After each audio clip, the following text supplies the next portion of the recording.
Today we step into the shadowed street of St. Petersburg, into a world of poverty, pride, guilt, and desperate hope. Before the crime, before the confession, there was a meeting in a dim tavern. A broken man, a restless student, and a story soaked in suffering. Listen closely, for in this encounter lies the heartbeat of everything that follows. Raskolnikov was not used to crowds, and as we said before, he avoided society of every sort, more especially of late. But now all at once he felt a desire to be with other people. Something new seemed to be taking place within him, and with it, he felt a sort of thirst for company. He was so weary after a whole month of concentrated wretchedness and gloomy excitement that he longed to rest, if only for a moment in some other world, whatever it might be. And, in spite of the filthiness of the surroundings, he was glad now to stay in the tavern. The master of the establishment was in another room, but he frequently came down some steps into the main room, his jaunty, tarred boots with red turnover tops coming into view each time before the rest of his person. He wore a full coat and a horribly greasy black satin waistcoat, with no cravat, and his whole face seemed smeared with oil like an iron lock.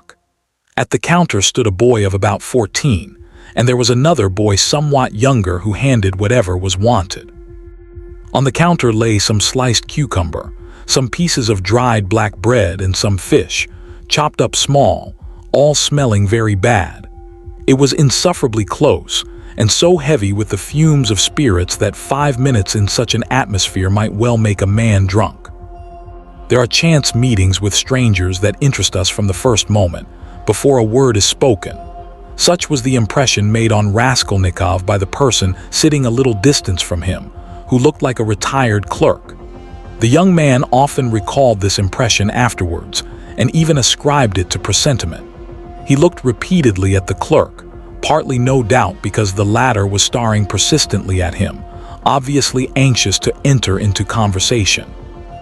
At the other persons in the room, including the tavern keeper, the clerk looked as though he were used to their company and weary of it, showing a shade of condescending contempt for them as persons of station and culture inferior to his own, with whom it would be useless for him to converse. He was a man over 50, bald and grizzled, of medium height and stoutly built. His face, bloated from continual drinking, was of a yellow, even greenish tinge, with swollen eyelids out of which keen reddish eyes gleamed like little chinks. But there was something very strange in him. There was a light in his eyes as though of intense feeling. Perhaps there were even thought and intelligence, but at the same time there was a gleam of something like madness. He was wearing an old and hopelessly ragged black dress coat, with all its buttons missing except one, and that one he had buttoned, evidently clinging to this last trace of respectability. A crumpled shirt front, covered with spots and stains, protruded from his canvas waistcoat. Like a clerk, he wore no beard nor mustache, but had been so long unshaven that his chin looked like a stiff grayish brush. And there was something respectable and like an official about his manner too. But he was restless. He ruffled up his hair and from time to time let his head drop into his hands, dejectedly resting his ragged elbows on the stained and sticky table. At last he looked straight at Raskolnikov and said loudly and resolutely, "May I venture, honored sir, to engage you in polite conversation? Forasmuch as though your exterior would not command respect, my experience admonishes me that you are a man of education and not accustomed to drinking. I have always respected education when in conjunction with genuine sentiments, and I am besides a titular counselor in rank. Marmeladov, such is my name, titular counselor. I make bold to inquire, have you been in the service?" "No, I am studying," answered the young man, somewhat surprised at the grandiloquent style of the speaker, and also at being so directly addressed. In spite of the momentary desire, he had just been feeling for company of any sort. On being actually spoken to, he felt immediately his habitual irritable and uneasy aversion for any stranger who approached or attempted to approach him. "A student then, or formerly a student?" cried the clerk. "Just what I thought. I'm a man of experience, immense experience, sir, and he tapped his forehead with his fingers in self-approval. "You've been a student or have attended some learned institution. But allow me." He got up, staggered, took up his jug and glass and sat down beside the young man, facing him a little sideways.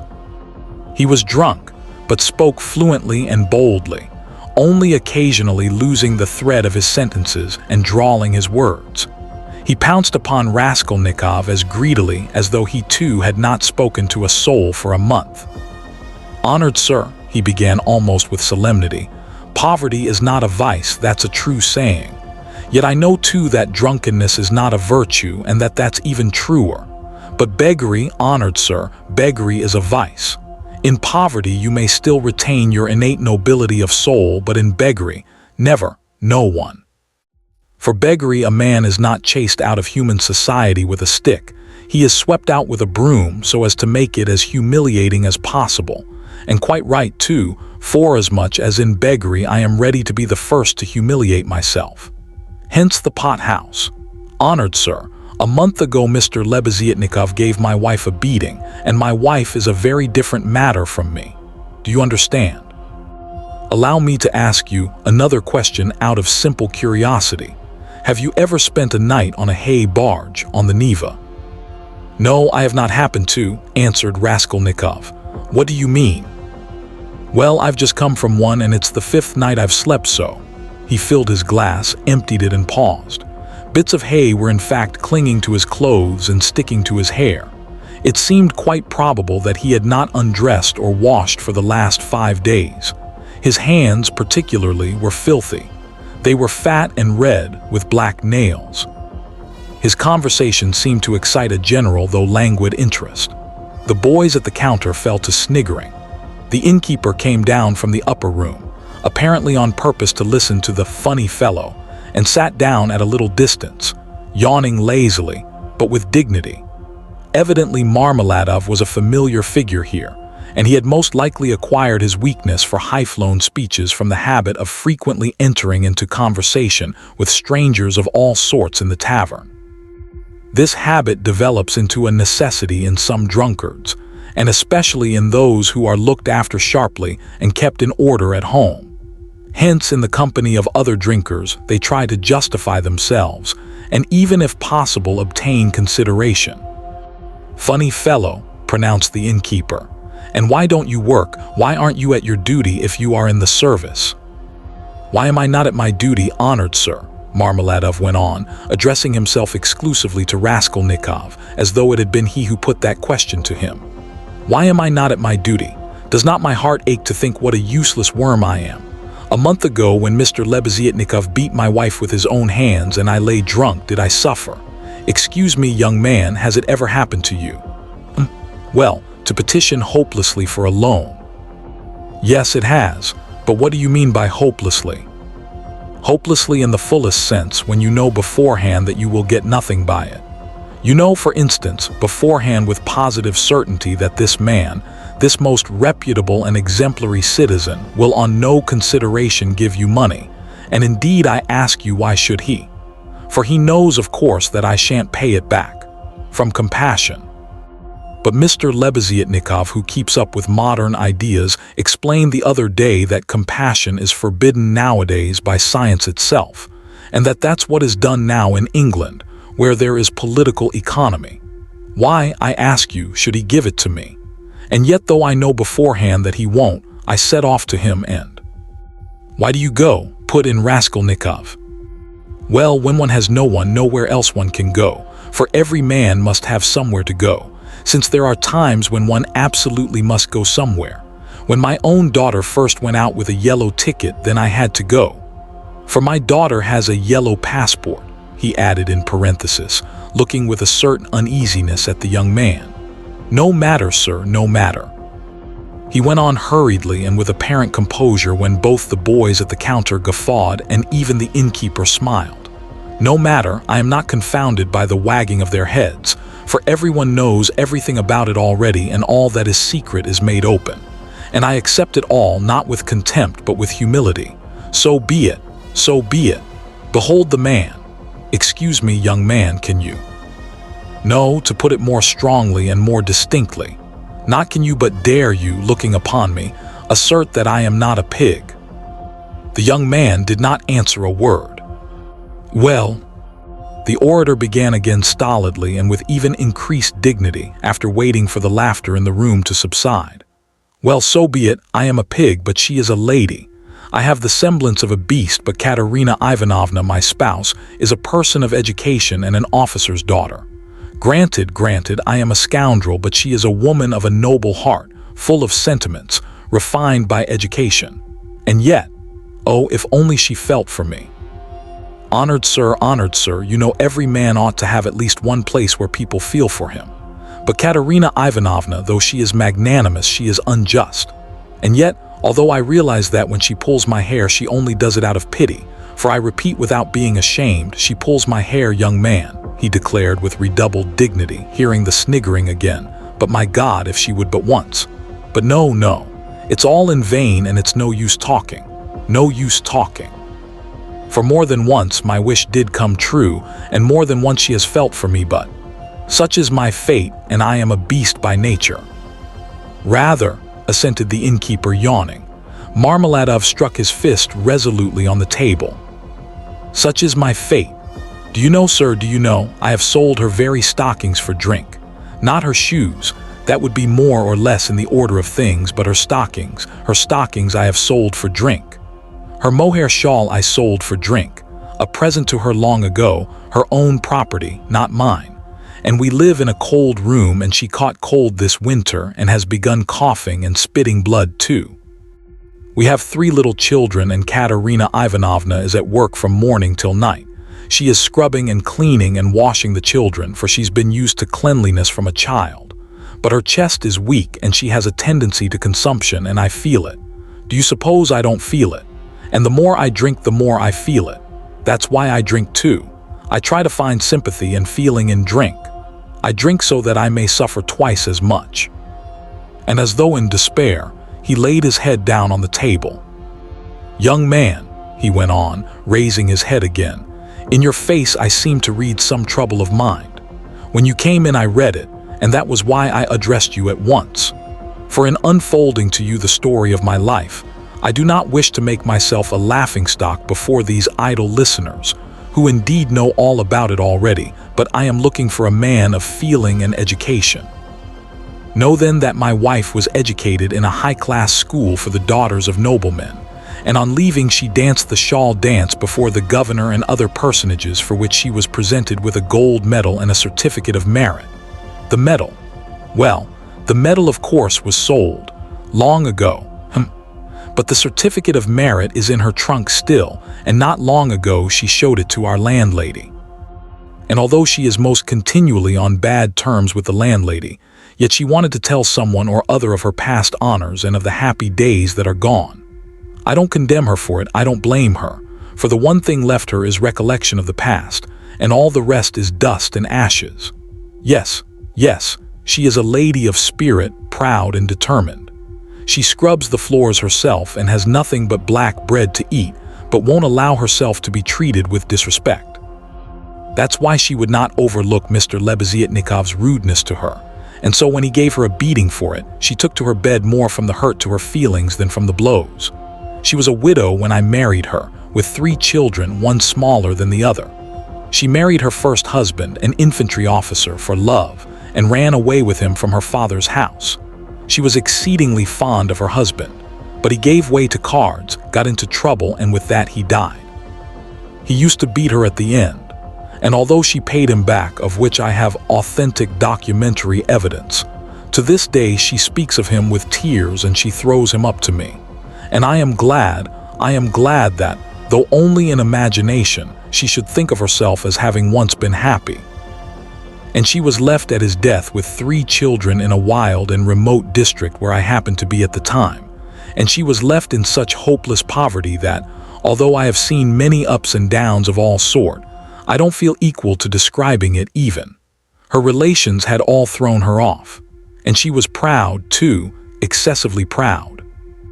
And then, honored sir, and then, I being at the time a widower with a daughter of 14 left me by my first wife, offered her my hand, for I could not bear the sight of such suffering. You can judge the extremity of her calamities that she, a woman of education and culture and distinguished family, should have consented to be my wife. But she did. Weeping and sobbing and wringing her hands, she married me, for she had nowhere to turn. Do you understand, sir? Do you understand what it means when you have absolutely nowhere to turn? No, that you don't understand yet. And for a whole year I performed my duties conscientiously and faithfully and did not touch this. He tapped the jug with his finger, for I have feelings. But even so I could not please her, and then I lost my place too, and that through no fault of mine but through changes in the office. And then I did touch it. It will be a year and a half ago soon since we found ourselves at last, after many wanderings and numerous calamities, in this magnificent capital, adorned with innumerable monuments. Here I obtained a situation. I obtained it and I lost it again. Do you understand? This time it was through my own fault I lost it, for my weakness had come out. We have now part of a room at Amalia Fyodorovna Lipovetsul's, and what we live upon and what we pay our rent with, I could not say. There are a lot of people living there besides ourselves. Dirt and disorder, a perfect bedlam. Yes. And meanwhile my daughter by my first wife has grown up, and what my daughter has had to put up with from her stepmother while she was growing up I won't speak of. For though Katerina Ivanovna is full of generous feelings, she is a spirited lady, irritable and short-tempered. Yes, but it's no use going over that.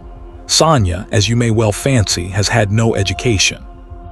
I did make an effort 4 years ago to give her a course of geography and universal history, but as I was not very well up in those subjects myself, and we had no suitable books, and what books we had. Anyway, we have not even those now, so all our instruction came to an end. We stopped at Cyrus of Persia. Since she has attained years of maturity, she has read other books of romantic tendency, and of late she had read with great interest a book she got through Mr. Lebeziatnikov, Lou's Physiology. Do you know it? And even recounted extracts from it to us, and that's the whole of her education. And now may I venture to address you, honored sir, on my own account with a private question. Do you suppose that a respectable poor girl can earn much by honest work? Not 15 farthings a day can she earn, if she is respectable and has no special talent, and that without putting her work down for an instant. And what's more, Ivan Ivanitch Klopstock, the civil councillor, have you heard of him? Has not to this day paid her for the half-dozen linen shirts she made him and drove her roughly away, stamping and reviling her, on the pretext that the shirt collars were not made like the pattern and were put in askew. And there are the little ones hungry. And Katerina Ivanovna walking up and down and wringing her hands, her cheeks flushed red as they always are in that disease. Here you live with us, says she. You eat and drink and are kept warm, and you do nothing to help. And much she gets to eat and drink when there is not a crust for the little ones for 3 days. I was lying at the time. Well, what of it? I was lying drunk and I heard my Sonia speaking. She is a gentle creature with a soft little voice. Fair hair and such a pale, thin little face. She said, Katerina Ivanovna, am I really to do a thing like that? And Darya Frantsovna, a woman of evil character and very well known to the police, had 2 or 3 times tried to get at her through the landlady. And why not? Said Katerina Ivanovna with a jeer. You are something mighty precious to be so careful of. But don't blame her, honored sir, don't blame her. She was not herself when she spoke, but driven to distraction by her illness and the crying of the hungry children, and it was said more to wound her than anything else. For that's Katerina Ivanovna's character, and when children cry, even from hunger, she falls to beating them at once. At 6 o'clock I saw Sonia get up, put on her kerchief and her cape, and go out of the room, and about 9 o'clock she came back. She walked straight up to Katerina Ivanovna, and she laid 30 rubles on the table before her in silence. She did not utter a word. She did not even look at her. She simply picked up our big green drap de dames shawl. We have a shawl made of drap de dames, put it over her head and face, and lay down on the bed with her face to the wall. Only her little shoulders and her body kept shuddering. And I went on lying there just as before. And then I saw Katerina Ivanovna in the same silence go up to Sonia's little bed. She was on her knees all the evening kissing Sonia's feet and would not get up, and then they both fell asleep in each other's arms. Together. Yes, and I lay drunk. Marmeladov stopped short, as though his voice had failed him. Then he hurriedly filled his glass, drank, and cleared his throat.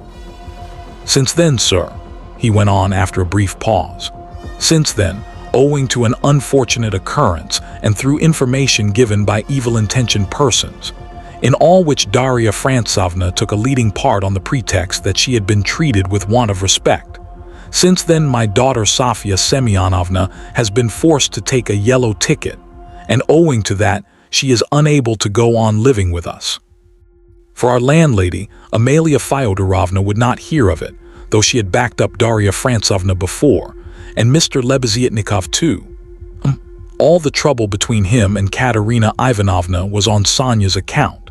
At first he was for making up to Sonia himself, and then all of a sudden he stood on his dignity.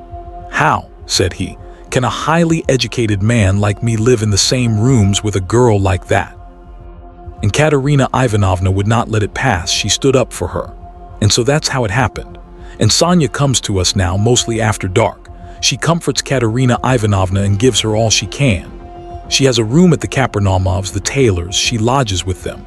Kapernamov is a lame man with a cleft palate, and all of his numerous family have cleft palates too. And his wife too has a cleft palate. They all live in one room, but Sonia has her own, partitioned off. Yes, very poor people and all with cleft palates. Yes. Then I got up in the morning and put on my rags, lifted up my hands to heaven and set off to His Excellency Ivan Afanasievich. His Excellency Ivan Afanasievich, do you know him? No. Well, then it's a man of God you don't know. He is wax, wax before the face of the Lord, even as wax melteth. His eyes were dim when he heard my story. Marmeladov, once already you have deceived my expectations. I'll take you once more on my own responsibility. That's what he said. Remember, he said. And now you can go. I kissed the dust at his feet, in thought only, for in reality he would not have allowed me to do it, being a statesman and a man of modern political and enlightened ideas. I returned home, and when I announced that I'd been taken back into the service and should receive a salary, heavens, what a to-do there was. Marmeladov stopped again in violent excitement. At that moment, a whole party of revelers already drunk came in from the street, and the sounds of a hired concertina and the cracked piping voice of a child of 7 singing, the Hamlet, were heard in the entry. The room was filled with noise. The tavern keeper and the boys were busy with the newcomers. Marmeladov, paying no attention to the new arrivals, continued his story. He appeared by now to be extremely weak, but as he became more and more drunk, he became more and more talkative. The recollection of his recent success in getting the situation seemed to revive him, and was positively reflected in a sort of radiance on his face. Raskolnikov listened attentively. That was 5 weeks ago, sir. Yes. As soon as Katerina Ivanovna and Sonia heard of it, mercy on us, it was as though I stepped into the kingdom of heaven. It used to be, you can lie like a beast, nothing but abuse. Now they were walking on tiptoe, hushing the children. Semyon Zaharovich is tired with his work at the office. He is resting, SHH. They made me coffee before I went to work and boiled cream for me. They began to get real cream for me, do you hear that? And how they managed to get together the money for a decent outfit. 11 rubles, 50 kopecks, I can't guess. Boots, cotton shirt fronts, most magnificent, a uniform, they got up all in splendid style, for 11 rubles and a half.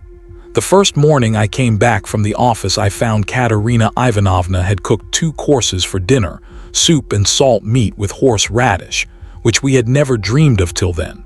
She had not any dresses. None at all, but she got herself up as though she were going on a visit.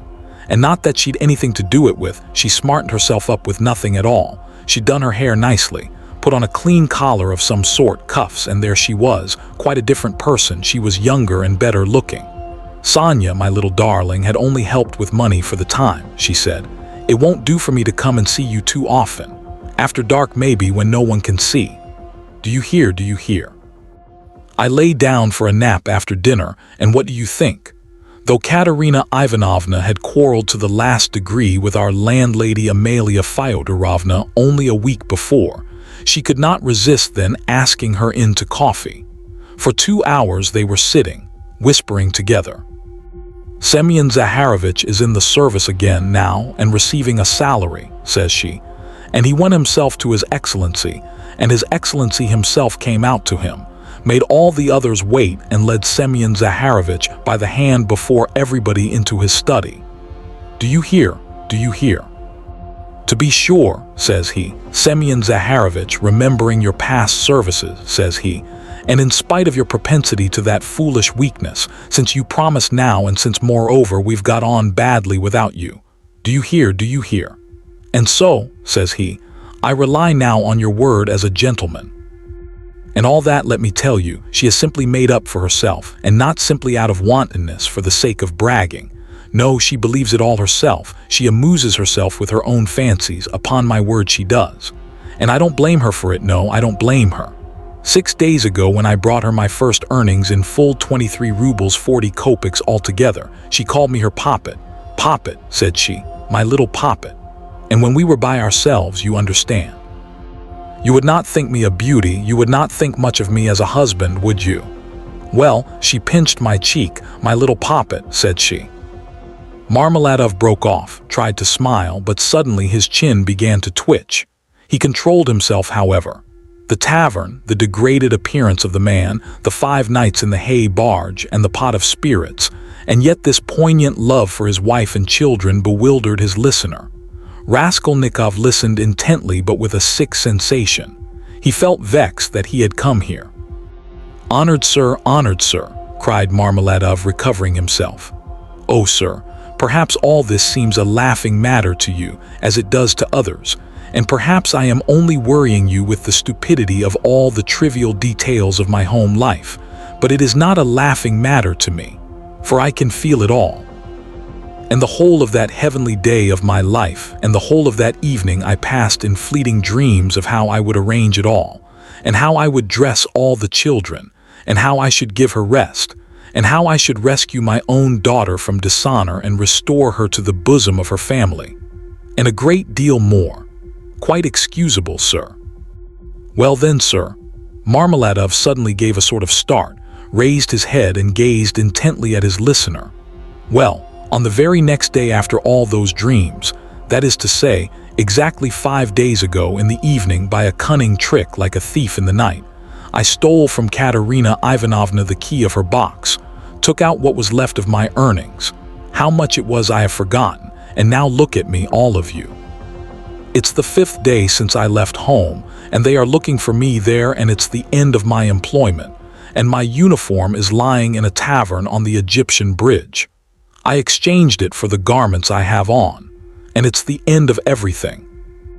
Marmeladov struck his forehead with his fist, clenched his teeth, closed his eyes and leaned heavily with his elbow on the table. But a minute later his face suddenly changed, and with a certain assumed slyness and affectation of bravado, he glanced at Raskolnikov, laughed and said, "This morning I went to see Sonia. I went to ask her for a pick-me-up. He. You don't say she gave it to you," cried one of the newcomers. He shouted the words and went off into a guffaw. This very quart was bought with her money, Marmeladov declared, addressing himself exclusively to Raskolnikov.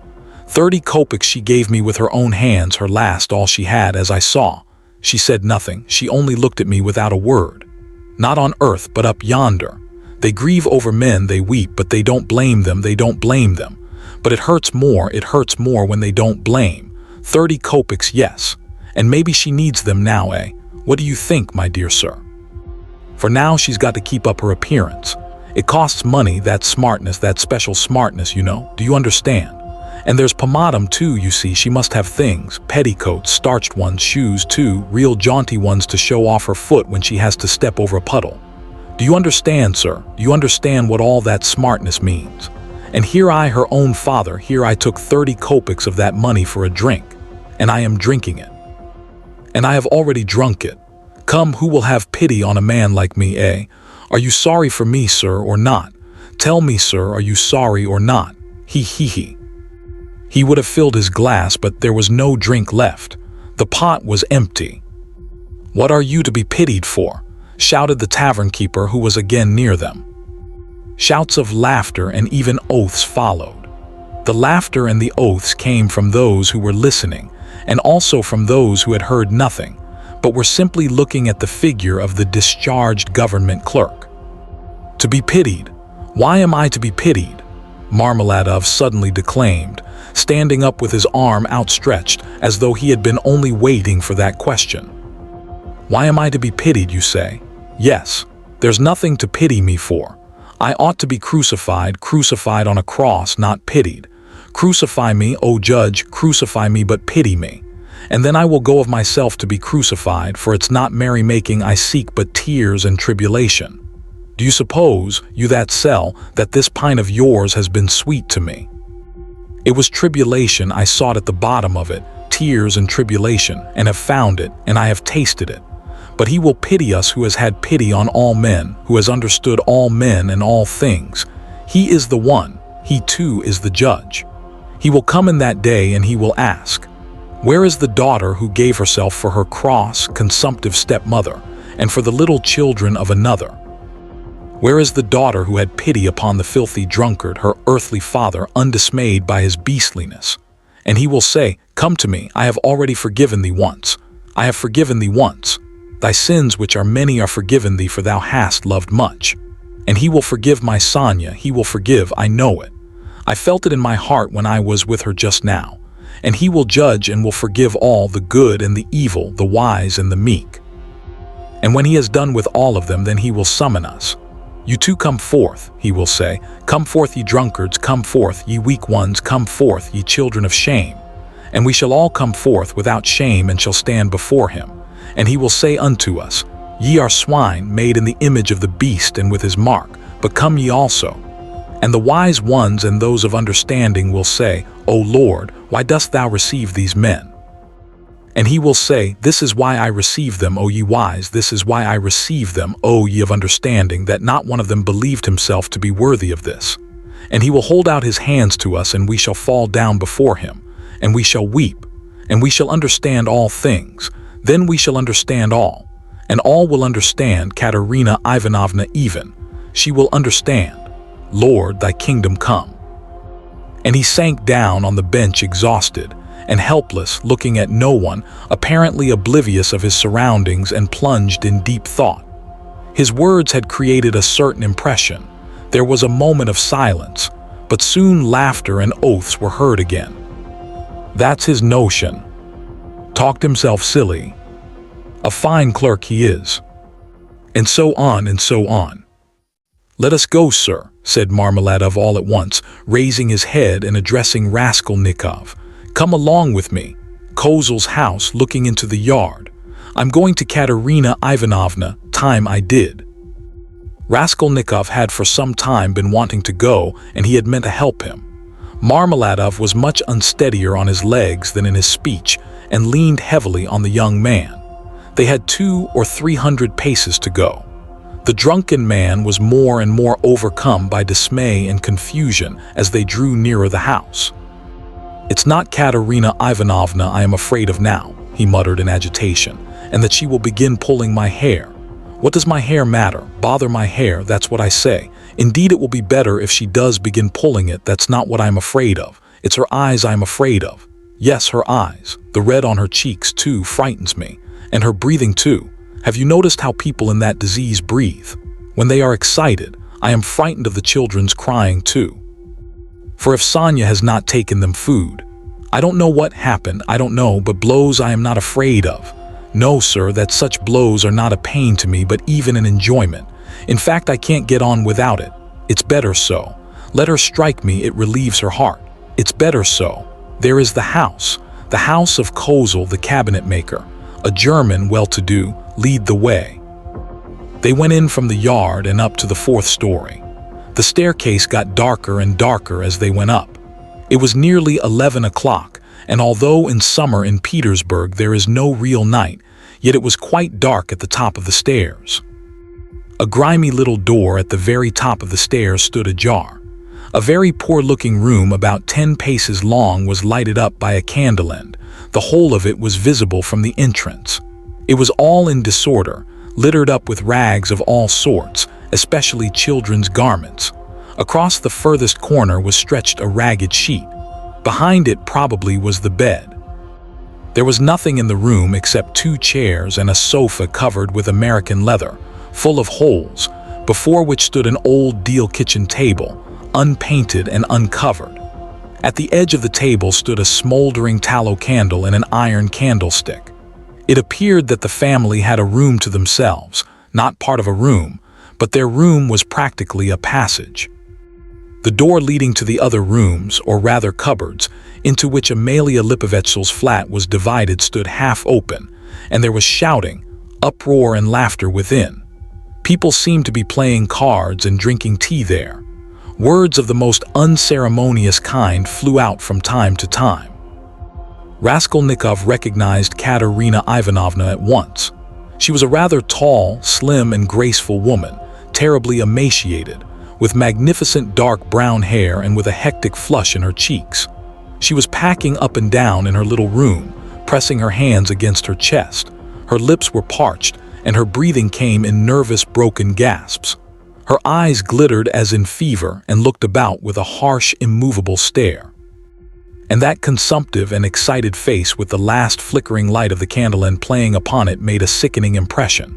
She seemed to Raskolnikov about 30 years old and was certainly a strange wife for Marmeladov. She had not heard them and did not notice them coming in. She seemed to be lost in thought, hearing and seeing nothing. The room was close, but she had not opened the window. A stench rose from the staircase, but the door onto the stairs was not closed. From the inner room's clouds of tobacco smoke floated in. She kept coughing, but did not close the door. The youngest child, a girl of 6, was asleep, sitting curled up on the floor with her head on the sofa. A boy a year older stood crying and shaking in the corner. Probably he had just had a beating.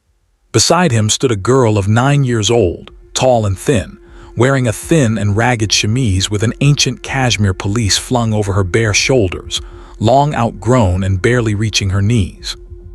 Her arm, as thin as a stick, was round her brother's neck. She was trying to comfort him, whispering something to him, and doing all she could to keep him from whimpering again.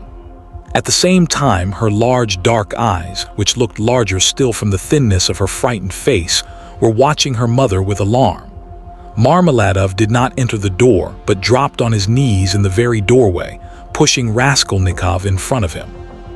The woman, seeing a stranger, stopped indifferently facing him, coming to herself for a moment and apparently wondering what he had come for. But evidently she decided that he was going into the next room, as he had to pass through hers to get there. Taking no further notice of him, she walked towards the outer door to close it, and uttered a sudden scream on seeing her husband on his knees in the doorway. "Ah," she cried out in a frenzy, "he has come back, the criminal, the monster. And where is the money? What's in your pocket? Show me. And your clothes are all different. Where are your clothes? Where is the money? Speak." And she fell to searching him. Marmeladov submissively and obediently held up both arms to facilitate the search. Not a farthing was there. "Where is the money?" she cried. "Mercy on us, can he have drunk it all? There were 12 silver rubles left in the chest." And in a fury she seized him by the hair and dragged him into the room. Marmeladov seconded her efforts by meekly crawling along on his knees. "And this is a consolation to me. This does not hurt me, but is a positive consolation, ho nu red, sir," he called out, shaken to and fro by his hair, and even once striking the ground with his forehead. The child asleep on the floor woke up and began to cry. The boy in the corner, losing all control, began trembling and screaming and rushed to his sister in violent terror, almost in a fit. The eldest girl was shaking like a leaf. He's drunk it all," the poor woman screamed in despair. "And his clothes are gone, and they are hungry, and wringing her hands she pointed to the children. "Oh, accursed life, and are you not ashamed?" She pounced all at once upon Raskolnikov. "From the tavern. Have you been drinking with him? You have been drinking with him too. Go away." The young man was hastening away without uttering a word. The inner door was thrown wide open, and inquisitive faces were peering in at it. Coarse, laughing faces with pipes and cigarettes and heads wearing caps thrust themselves in at the doorway. Further in could be seen figures in dressing gowns flung open, in costumes of unseemly scantiness, some of them with cards in their hands. They were particularly diverted when Marmeladov, dragged about by his hair, shouted that it was a consolation to him. They even began to come into the room. At last, a sinister, shrill outcry was heard. This came from Amalia Lipovetsel herself, pushing her way amongst them and trying to restore order after her own fashion, and for the 100th time to frighten the poor woman by ordering her with coarse abuse to clear out of the room next day. As he went out, Raskolnikov had time to put his hand into his pocket, to snatch up the coppers he had received in exchange for his ruble in the tavern, and to lay them unnoticed on the window. Afterwards, on the stairs, he changed his mind and would have gone back. "What a stupid thing I've done," he thought to himself. "They have Sonia and I want it myself." But reflecting that it would be impossible to take it back now, and that in any case he would not have taken it, he dismissed it with a wave of his hand and went back to his lodging. "Sonia wants pomatum too," he said as he walked along the street, and he laughed malignantly. "Such smartness costs money. And maybe Sonia herself will be bankrupt today, for there is always a risk hunting big game. Digging for gold. Then they would all be without a crust tomorrow except for my money. Hurrah for Sonia, what a mine they've dug there. And they're making the most of it. Yes, they are making the most of it. They've wept over it and grown used to it. Man grows used to everything, the scoundrel." He sank into thought. "And what if I am wrong?" he cried suddenly after a moment's thought. "What if man is not really a scoundrel, man in general, I mean, the whole race of mankind? Then all the rest is prejudice, simply artificial terrors, and there are no barriers, and it's all as it should be." And so, in the wreckage of one man's weakness, we glimpse something deeper, the unbearable weight of conscience and the fragile hunger for redemption. This was not merely a tavern confession, it was a mirror held up to the human soul. The streets grew darker from here, and the choice ahead for more terrible. Stay with the story, subscribe, click the notification button, and don't miss any of this story.